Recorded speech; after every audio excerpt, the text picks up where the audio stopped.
"You wouldn't understand, it's complicated," she said when I asked about the midnight phone calls. I should have realized then that when someone says your 8-month relationship is too complicated to explain, they're usually hiding something simple and ugly. I'm Carter, 29, and I work as a renewable energy technician here in Burlington, Vermont, installing solar panels and maintaining wind turbine systems across the Green Mountains. My days involve climbing transmission towers, calibrating inverters, and troubleshooting electrical systems that convert sunlight into clean electricity for homes and businesses throughout the region. My girlfriend Autumn was a freelance event coordinator who specialized in corporate retreats and wedding planning, the kind of work that theoretically required flexible hours but rarely involved emergency calls at 11 p.m. on Tuesday nights. She had this talent for transforming ordinary spaces into magical experiences, whether arranging fairy lights around a barn for a rustic wedding or coordinating ice sculptures for corporate galas at the Shelburne Museum. We'd been sharing a small 2-bedroom apartment near the University of Vermont campus since spring, splitting utilities and groceries while building what I thought was a genuine partnership based on mutual respect and shared goals for the future. Until recently, everything felt solid between us, comfortable in the way that good relationships should feel after the initial excitement settles into something deeper and more sustainable. I loved how she'd get excited planning surprise birthday parties for friends, spending hours researching their interests to create personalized touches that made people feel truly celebrated. I loved how she'd research obscure local farms to source seasonal flowers for events, driving hours to find the perfect peonies or heirloom roses that would make a bride's vision come to life. I especially loved how she'd curl up next to me on our secondhand couch while I reviewed technical manuals for new solar installation techniques, asking thoughtful questions about renewable energy systems and making me feel like my work actually mattered to someone beyond my engineering colleagues. She used to joke that we were both in the business of creating sustainable futures, hers through memorable experiences and mine through sustainable technology, and that parallel made our relationship feel purposeful and aligned. But sometime around our 6-month mark, Autumn's phone started controlling her attention in ways that made me feel like a stranger in our own living room. The device became an extension of her hand, constantly buzzing with notifications that would make her face light up with an excitement she never showed when I walked through the door after work. The calls always came late, usually between 11 and midnight, and she'd answer with this hushed urgency that suggested crisis management for Fortune 500 companies rather than discussing table linens with venue coordinators or finalizing catering arrangements with local restaurants. I'd watch her grab the phone and disappear into our tiny bathroom, the only space in our apartment that offered privacy, where I could hear her voice drop to whispers punctuated by long silences, as if she was listening to complex instructions or emotional confessions that required her complete attention and careful responses. When she emerged 20 or 30 minutes later, she'd be distracted and distant, claiming work stress while scrolling through messages on apps I'd never seen before, apps that didn't look like standard business communication platforms or the usual event planning software she'd shown me in the past.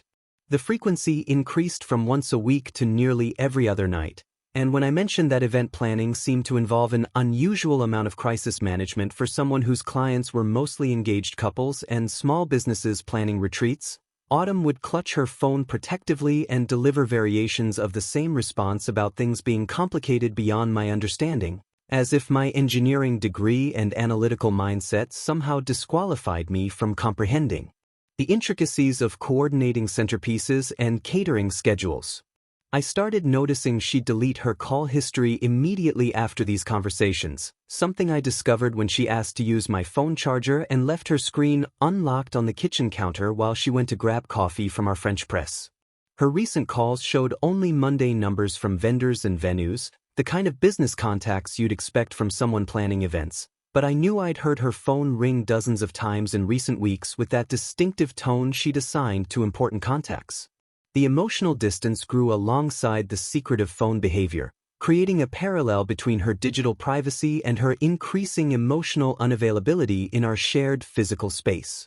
Autumn began working late more frequently, claiming last-minute client emergencies that required her immediate attention at venues across Vermont and even into Montreal, leaving me to eat dinner alone and wonder why someone who used to prioritize our evening walks around the neighborhood was suddenly too busy for basic relationship maintenance. She'd return home around 10 or 11 p.m., exhausted and irritable, deflecting my questions about her day while immediately checking messages on that mysterious app one couldn't identify, her fingers moving across the screen with practiced familiarity that suggested regular use rather than occasional business communication. Our conversations became superficial, limited to logistics about bills and schedules, while she seemed to reserve her emotional energy for whoever was on the other end of those late-night calls that had become as regular as her morning coffee routine. I found myself lying awake listening to her whispered conversations through the bathroom door, wondering when the woman who used to share every detail of her workday,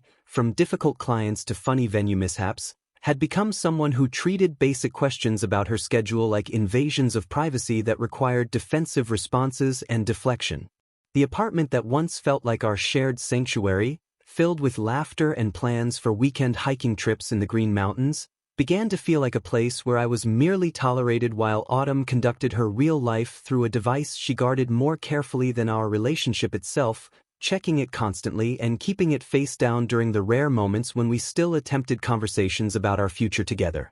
I simplified the complicated part. I wrote on the note I left on our kitchen counter next to her keys. The weekend she visited her sister in Montreal gave me exactly the clarity and time I needed to solve the mystery that had been eating away at our relationship for months. Autumn had mentioned the trip casually on Thursday evening while organizing her event planning portfolio, claiming her sister needed help coordinating a surprise anniversary party for their parents, and she'd be gone from Friday afternoon until Sunday night, giving me the first extended alone time in our apartment since the secretive phone behavior had started consuming her attention and emotional availability. I initially planned to use the weekend for catching up on professional development courses related to emerging solar technology and maybe hiking Mount Mansfield if the weather cooperated. But Friday evening brought an accidental discovery that changed everything when I was reorganizing our bedroom dresser to make room for winter clothes storage and found a phone charger cord that didn't match either of our devices hidden behind the furniture where dust had accumulated. The charger was for an older model smartphone, the kind someone might use as a secondary device for purposes they wanted to keep separate from their primary phone, and when I checked our shared Verizon account online using my credentials as the primary account holder, I discovered a second phone number that had been added to our plan 3 months earlier with detailed charges for hundreds of text messages and dozens of long-distance calls to Seattle area codes that occurred precisely during the time frame when Autumn's behavior had become secretive and emotionally distant. The pattern became sickeningly clear as I traced the timeline back to when Autumn's behavior had shifted from open communication to defensive deflection, when she'd started claiming work complications that were apparently just elaborate cover stories for maintaining regular contact with Trevor, her ex-boyfriend who had moved to Seattle 6 months ago for a tech startup position that she'd mentioned exactly once before claiming they'd lost touch completely. I spent Friday night sitting on our couch processing the betrayal, not experiencing the dramatic emotional devastation I might have expected from discovering systematic deception, but rather feeling a calm analytical understanding that the woman I'd been sharing a life with had been systematically lying to me while conducting what appeared to be an emotional long-distance relationship with someone from her past, using my trust and our shared living space as cover for infidelity that had progressed to the point where she needed separate phone lines and secret applications to maintain the deception. Saturday morning, I made the most practical decision of my adult life and began methodically planning my exit from a situation that had already ended. I just hadn't received the official notification yet. My company had been trying to fill a senior technician position at our Albuquerque office for months, working with utility companies to expand solar installations across New Mexico's high desert regions where sunshine was abundant and renewable energy adoption was accelerating rapidly. And when I called my supervisor's emergency line claiming family circumstances required immediate relocation, he approved my transfer request within hours and even arranged for the company to cover moving expenses given the urgency of filling the Southwest position. I spent Saturday afternoon systematically packing my belongings into storage containers I bought from U-Haul, taking only what was definitively mine and leaving behind anything we'd purchased together, from the coffee table we'd assembled during a rainy April weekend to the expensive hiking boots she'd bought me for my birthday. I contacted our landlord to remove my name from the lease, arranged for mail forwarding to my parents' address until I could establish permanent housing in New Mexico, and transferred my security deposit to Autumn's name since she'd be responsible for the full rent going forward. A financial reality that would undoubtedly complicate her monthly budget but seemed like an appropriate consequence for someone who'd been planning her exit strategy through another man while expecting me to maintain our shared household expenses.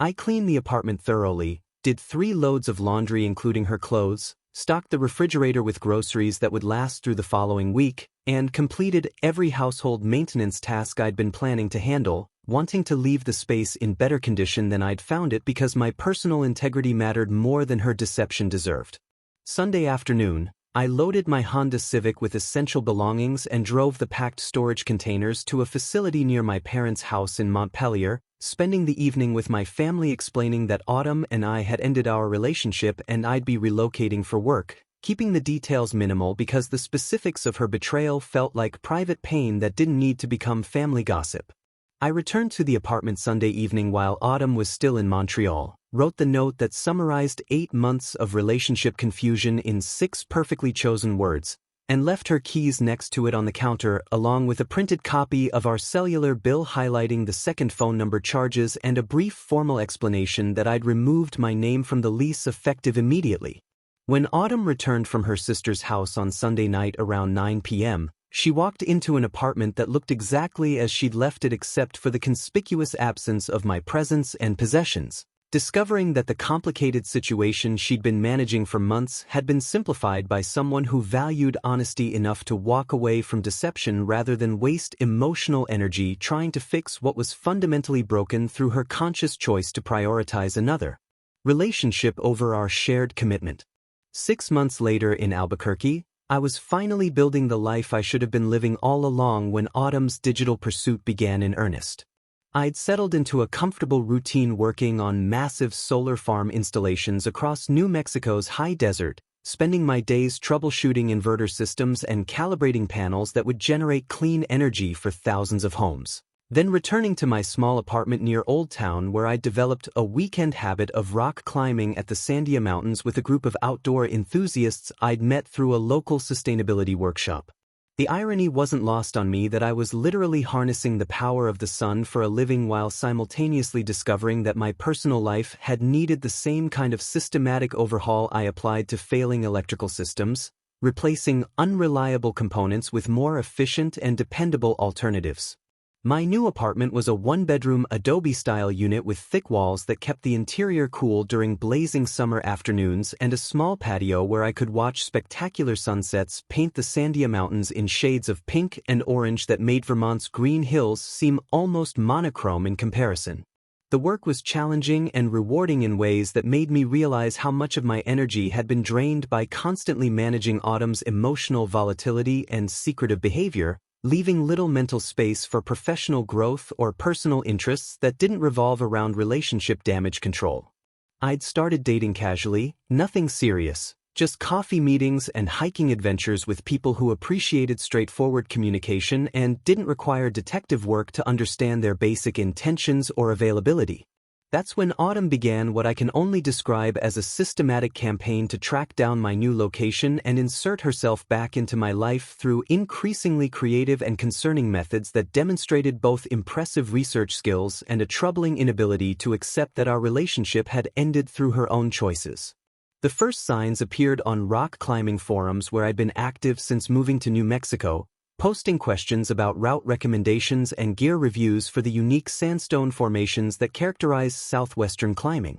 I noticed new usernames asking oddly specific questions about Vermont transplants in the Albuquerque area, whether anyone knew renewable energy workers who might be interested in networking events, and if there were climbing groups that welcomed people with experience on East Coast granite rather than desert rock. The writing style felt familiar in ways that made me screenshot the posts and compare them to old text messages Autumn had sent, Recognizing her distinctive habit of using dramatic rhetorical questions and phrases like life-changing opportunities and authentic connections that she'd employed during our relationship when trying to convince me to attend social events I wasn't particularly interested in. She'd created multiple fake profiles on Facebook groups dedicated to outdoor recreation in central New Mexico, posting photos of Vermont landscapes with captions about missing the mountains and wondering if any former East Coast residents had found their tribe in the Southwest. When I began casually seeing Sage, a 27-year-old museum curator I'd met at a workshop about renewable energy applications in cultural preservation,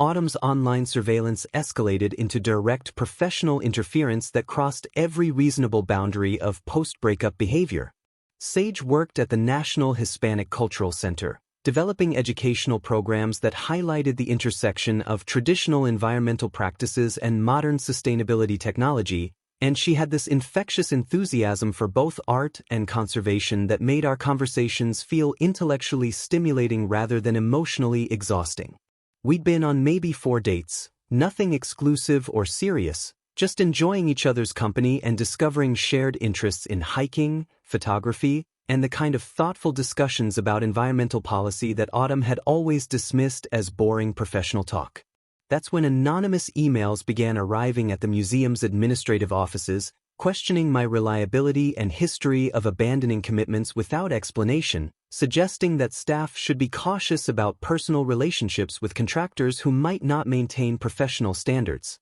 The emails were signed with generic names and sent from disposable email accounts, but I recognized Autumn's writing immediately because of her tendency to use phrases like concerning patterns of behavior and professional accountability standards that she'd picked up from event planning workshops and used whenever she wanted to sound authoritative about subjects she didn't actually understand. Sage showed me the emails after her director mentioned them during a staff meeting about maintaining appropriate boundaries with outside consultants, and I found myself in the surreal position of having to explain that my ex-girlfriend from Vermont was apparently conducting a harassment campaign against my new dating relationships using skills she'd developed from coordinating corporate events. I immediately contacted a digital privacy expert recommended by my company's IT department, someone who specialized in helping people trace online harassment back to its sources and document evidence for potential legal action. The expert, a former cybersecurity specialist named Maria who now ran an independent consultancy,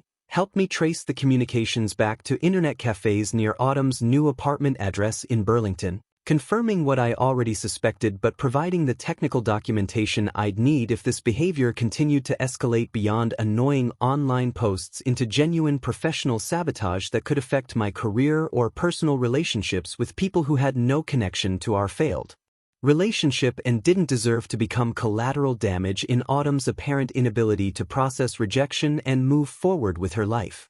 3 months later, Autumn managed to secure a professional contract that gave her legitimate access to my workplace, demonstrating a level of strategic planning that was both impressive and deeply disturbing in its calculated precision. Through connections she'd cultivated in the event planning industry during our relationship, connections I'd helped her make by attending networking events where she'd met vendors and coordinators who worked with various New Mexico businesses, she positioned herself to organize the grand opening celebration for the massive solar farm project I'd been leading for 6 months. The Solana Vista installation was a significant milestone for our company, a 50-megawatt facility that would power 12,000 homes while serving as a demonstration site for emerging photovoltaic technology, and the marketing department had decided to coordinate a public celebration that would showcase renewable energy innovation to local government officials, environmental groups, and potential investors. Autumn's proposal reached our corporate office through a third-party event management firm that specialized in sustainable business celebrations, and she'd specifically requested to coordinate with the technical team for educational components of the event, claiming expertise in translating complex environmental concepts into accessible public presentations that would highlight the human impact of clean energy initiatives. When I saw her name on the contractor list during our weekly team meeting, I felt that familiar analytical calm settle over me, the same emotional detachment I'd experienced when discovering her secret phone communications, recognizing immediately that this wasn't a coincidence but rather a carefully orchestrated attempt to force contact after months of unsuccessful digital stalking. She arrived at the construction site during a routine inspection on a Tuesday morning in late September, emerging from a rental car wearing designer sunglasses and carrying a leather portfolio that screamed expensive event coordinator, feigning complete surprise at seeing me standing near the main transformer station where I was reviewing voltage readings with two other technicians. Her performance was Oscar-worthy, complete with startled recognition and claims that she had no idea I was involved with this particular project despite the project team being publicly listed on our company website and promotional materials that any professional event coordinator would review before proposing services.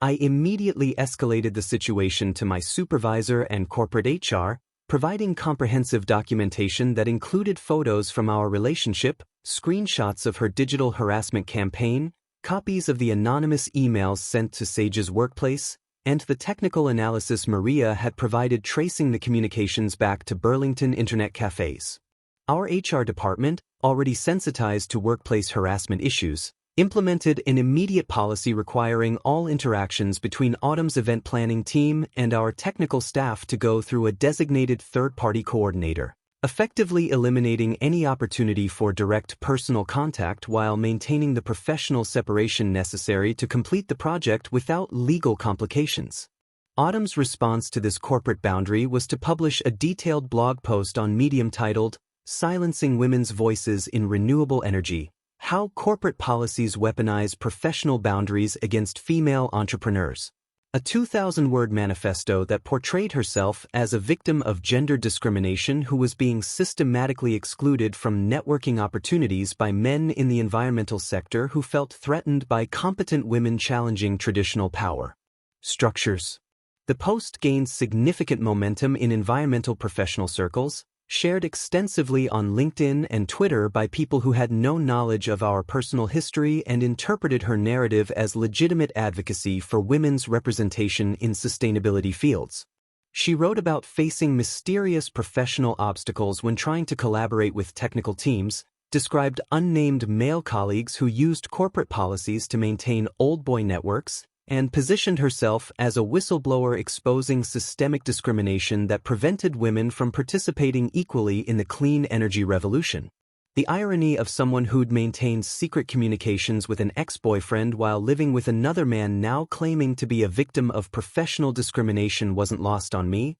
but I recognized that responding publicly would only amplify her platform and potentially damage my own professional reputation. My company's legal team, concerned about potential defamation implications and negative publicity for our sustainable energy initiative, forced the removal of specific references to our project and corporate name through cease and desist communications, but not before several industry colleagues had screenshot and circulated the post privately among environmental professional networks. The incident taught me that Autumn's capacity for manipulating narratives extended far beyond personal relationships into professional contexts where she could weaponize social justice language to mask what was fundamentally stalking behavior, transforming her inability to accept rejection into a broader commentary about gender dynamics that allowed her to recruit unknowing allies in her campaign to force contact with someone who had clearly chosen to maintain distance. 4 weeks afterward, I received LinkedIn messages from environmental professionals who had read her post and wanted to discuss workplace discrimination in renewable energy,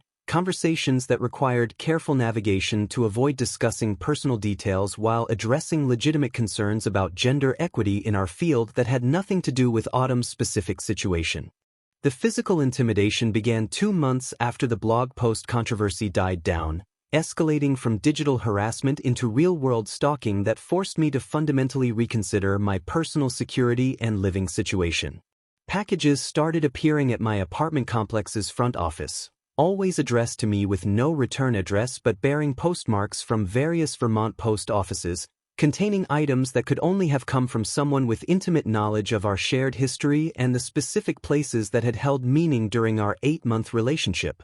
The first package contained pressed wildflowers from hiking trails we'd explored together in the Green Mountains, carefully preserved between sheets of archival paper with handwritten notes identifying each species and the specific location where we'd photographed them during weekend excursions that had once represented the best parts of our relationship before everything became complicated by secret phone calls and emotional deception. Each flower was labeled with scientific names and GPS coordinates, along with dates that corresponded to particularly happy memories from our early months together, as if she was trying to remind me of what we'd supposedly lost through my unwillingness to fight for our connection. The second delivery included a 3-page handwritten letter analyzing our communication breakdown with the clinical detachment of someone who had read extensively about relationship psychology, complete with highlighted passages from books about emotional avoidance and attachment theory that she'd obviously purchased specifically to diagnose what she perceived as my character flaws and relationship deficiencies that had supposedly driven her towards seeking emotional connection elsewhere. Subsequent packages contained copies of self-help books with sticky notes marking passages about men who fear commitment, articles about how childhood experiences influence adult intimacy patterns, and even a flash drive containing what appeared to be recorded conversations from our relationship that I had no memory of her documenting during ordinary moments that I'd assumed were private expressions of affection rather than evidence-gathering sessions for future psychological analysis. The pattern revealed someone who had spent considerable time and energy constructing a narrative where our relationship's failure was entirely attributable to my emotional limitations rather than her systematic deception and secret communications with her ex-boyfriend, as if psychological analysis could somehow retroactively justify her behavior or create an obligation for me to re-engage with someone who had violated basic trust through deliberate lies and hidden phone relationships that she'd maintained for months while sharing a living space and financial obligations with me.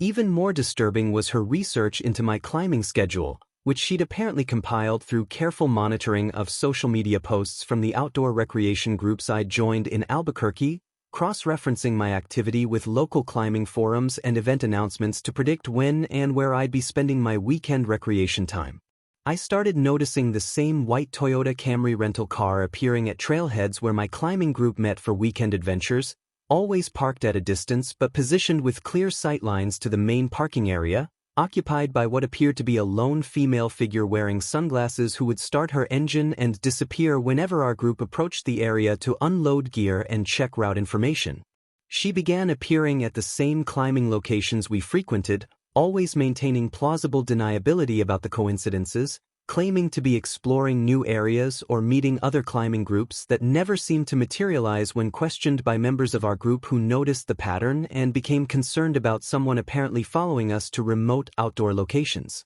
The harassment escalated to a breaking point when Sage and I planned a camping trip to Bandelier National Monument, a weekend getaway to explore ancient Puebloan cliff dwellings and enjoy some hiking away from the city, only to return Sunday evening around 9 p.m. and find Autumn sitting in my apartment complex's main lobby at nearly midnight like she'd been conducting surveillance on my coming and going patterns. She was positioned strategically near the mailboxes where she could monitor everyone entering or leaving the building, claiming she'd flown to Albuquerque for an emergency client meeting and just wanted to have an adult conversation about closure rather than continuing to wonder what had gone wrong between us without ever getting my perspective on the relationship's end. Her appearance was disheveled in a way that suggested she'd been waiting for hours, her clothes wrinkled and her hair uncombed, carrying a large canvas tote bag that probably contained more letters, books, or psychological analysis materials she'd prepared for whatever confrontation she'd been planning during what must have been an expensive cross-country flight undertaken solely to ambush someone who had clearly chosen to maintain no contact for over 8 months. I immediately called complex security and local police while Sage documented everything with her phone, creating a comprehensive record of Autumn's presence, her disheveled state, and the circumstances that had brought her across the country to wait in my apartment lobby like some kind of relationship detective seeking answers to questions that had already been definitively resolved through my departure from Vermont. When officers arrived, Autumn broke down emotionally, insisting she wasn't some crazy ex-girlfriend stereotype and only wanted to understand what had gone wrong between us, as if geographical distance and 8 months of silence hadn't already provided sufficient clarity about my desire to permanently end our relationship and move forward with someone who valued honesty over complicated emotional manipulation.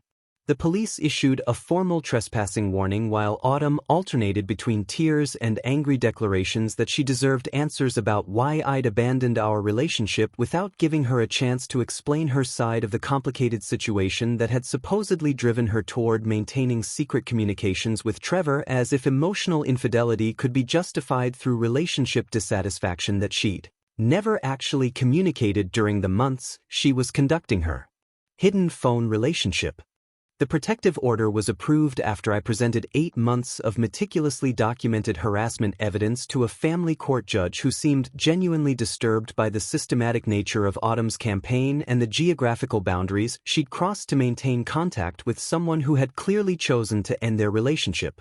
My presentation included phone records showing the secret second line, screenshots of her fake social media profiles and climbing forum posts, copies of the anonymous emails sent to Sage's workplace, photographs of the packages she'd mailed from Vermont containing pressed flowers and psychological analysis materials, security camera footage from my apartment complex showing her waiting in the lobby at midnight, and the police report from her trespassing incident that documented her emotional breakdown and claims about deserving closure from someone who owed her no explanation beyond the note I'd left 8 months earlier. The judge issued a comprehensive restraining order requiring Autumn to maintain at least 500 feet of distance from my residence, workplace, and any recreational facilities I was known to frequent, while prohibiting all forms of direct or indirect communication including social media contact, third-party messages, and the mailing of packages or letters regardless of their apparent innocent content.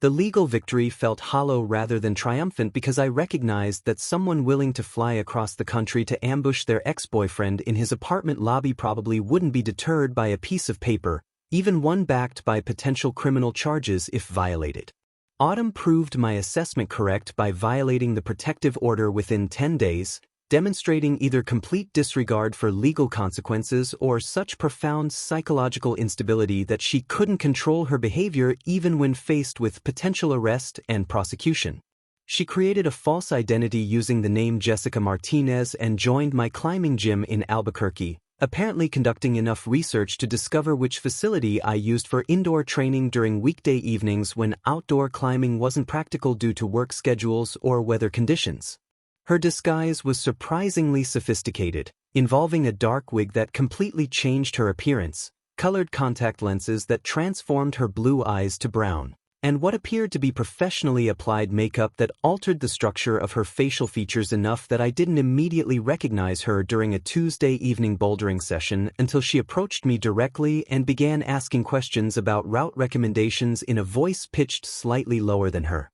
normal speaking tone. The conversation felt oddly familiar before I realized who I was talking to, and when recognition finally hit, I experienced that same analytical calm that had carried me through discovering her secret phone relationship, understanding immediately that I needed to document everything while extracting myself from the situation without creating a scene that might escalate into something dangerous. I took photos of her gym membership card when she wasn't looking, recorded our brief conversation using my phone's voice memo function, and immediately contacted both gym management and local police to report the protective order violation that had required considerable planning and financial investment to execute. Her arrest occurred the following morning when police officers found her in the gym parking lot apparently conducting surveillance on my training schedule, sitting in another rental car with notebooks containing detailed information about my weekly routines and what appeared to be floor plans of my apartment complex that she'd somehow obtained through methods I preferred not to contemplate.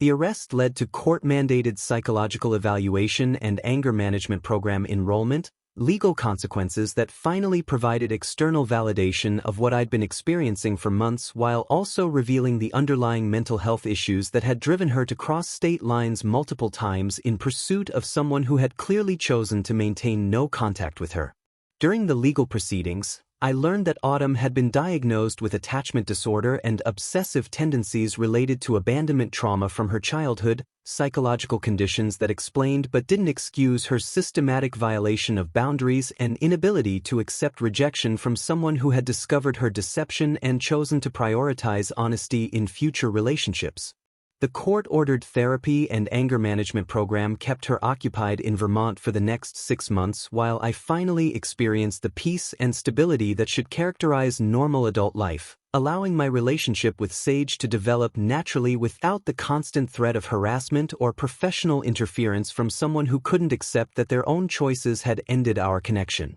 3 years passed without any contact or incident, during which Sage and I got married in a small ceremony at White Sands National Park with our families present, purchased an Adobe-style home in Albuquerque's foothills with mountain views that reminded me daily of how much my life had improved since leaving Vermont, and adopted 2 rescue cats named Luna and Soul who provided the kind of uncomplicated affection I'd forgotten was possible during the months of managing Autumn's emotional volatility and secretive behavior. My career flourished without the mental energy drain of constant relationship crisis management, leading to a promotion to senior project manager overseeing renewable energy installations across the entire southwestern region, work that felt meaningful and rewarding in ways that made me grateful for the painful experience that had ultimately guided me toward building a life based on transparency, mutual respect, and shared commitment to actually being present for each other rather than maintaining elaborate deceptions that required secret phone lines and hidden applications to sustain emotional relationships with multiple people simultaneously. 7 years later, I learned through our mutual friend Lisa that Autumn had relocated to Costa Rica, married a documentary filmmaker named Miguel who specialized in environmental conservation projects, and launched a retreat center focused on helping people heal from toxic relationship patterns and communication breakdowns that prevent authentic emotional connection. The irony of someone who had conducted secret phone relationships while living with another person now offering relationship counseling wasn't lost on me, but I found myself genuinely hoping she'd found the peace and self-awareness that had been missing during our time together in Vermont when her inability to communicate honestly about her needs had led to the systematic deception that destroyed our relationship and created months of psychological turmoil for both of us. Lisa mentioned that Autumn had spent years in intensive therapy working through the attachment issues and abandonment trauma that had driven her to violate boundaries and pursue contact with someone who had clearly chosen to end their relationship. Psychological work that apparently included taking responsibility for her behavior rather than continuing to blame external circumstances or other people's emotional limitations for choices she'd made independently while maintaining secret communications with her ex-boyfriend. 6 months after Lisa's update, I received a formal letter of apology through Autumn's therapist in Costa Rica, a carefully worded acknowledgement that accepted full responsibility for the harassment campaign, the professional interference, the stalking behavior, and the violation of legal boundaries that had characterized her response to our breakup. The letter expressed genuine wishes for my happiness without requesting any response or attempting to re-establish contact, recognizing that closure was something she needed to create internally rather than demanding from someone she had systematically harmed through months of psychological manipulation and boundary violations that had crossed multiple state lines and required legal intervention to stop. I read the letter once while sitting on my back patio with Sage, discussed its contents briefly to ensure my wife understood the situation and felt comfortable with my response, then made the decision to burn it in our backyard fire bowl during our weekly date night rather than keeping it as some kind of memento from a relationship that had taught me valuable lessons about recognizing deception and prioritizing honesty in future connections. Sitting on our patio that evening, watching the sunset paint the Sandia Mountains in brilliant shades of orange and purple while our 4-year-old twin daughters Sophia and Elena played in the garden we'd planted together using native plants that required minimal water and provided habitat for local wildlife, I reflected on how Autumn's deception and subsequent stalking campaign had actually guided me toward building the relationship I'd always wanted but hadn't known how to recognize or create, with someone who shared my values about transparency and commitment. Sage and I had created a partnership based on the kind of transparent communication and mutual respect that makes complicated situations unnecessary, where disagreements are addressed directly rather than hidden through secret phone calls and elaborate emotional manipulation that requires maintaining separate identities and communication channels to sustain relationships with multiple people simultaneously. We'd built a life where neither of us had to wonder about the other's commitment or question whether mysterious late-night conversations were threatening our shared future, where love is expressed through daily choices to prioritize our relationship rather than dramatic gestures designed to compensate for fundamental dishonesty about intentions and emotional availability toward the person we'd committed to building a life with. The solar panels on our roof provided clean energy for our home while serving as a daily reminder that sustainable systems require honest assessment of current conditions, strategic planning for long-term goals, and the discipline to maintain consistent performance rather than seeking quick fixes for underlying structural problems that compromise the entire system's integrity and reliability over time. Our daughters were learning to identify different types of desert plants in our xeriscaped backyard, asking questions about renewable energy and environmental conservation that reminded me how much my work had evolved from simply installing solar panels to educating the next generation about sustainable living practices that would shape their understanding of responsible resource management throughout their lives. I understood now that genuine love isn't about maintaining complicated secrets or winning someone back through persistence and emotional manipulation, but about finding someone who chooses transparency and commitment through both peaceful moments and unexpected challenges that test whether two people are genuinely compatible partners or merely attracted to the idea of being in a relationship regardless of actual emotional compatibility and shared values. The experience with Autumn had taught me to recognize the difference between someone who loves the security of having a boyfriend and someone who actually values the specific person they're sharing their life with, between someone who sees relationships as emotional safety nets and someone who approaches partnership as an opportunity to build something meaningful together rather than using another person to avoid facing their own psychological work and personal growth requirements. Watching Sage help our daughters identify the different types of cacti we'd planted along our walking path, I felt profound gratitude for the painful experience that had ultimately led me to someone who appreciated honesty over excitement, stability over drama, and authentic connection over the kind of complicated emotional dynamics that require therapy to decode and legal intervention to escape.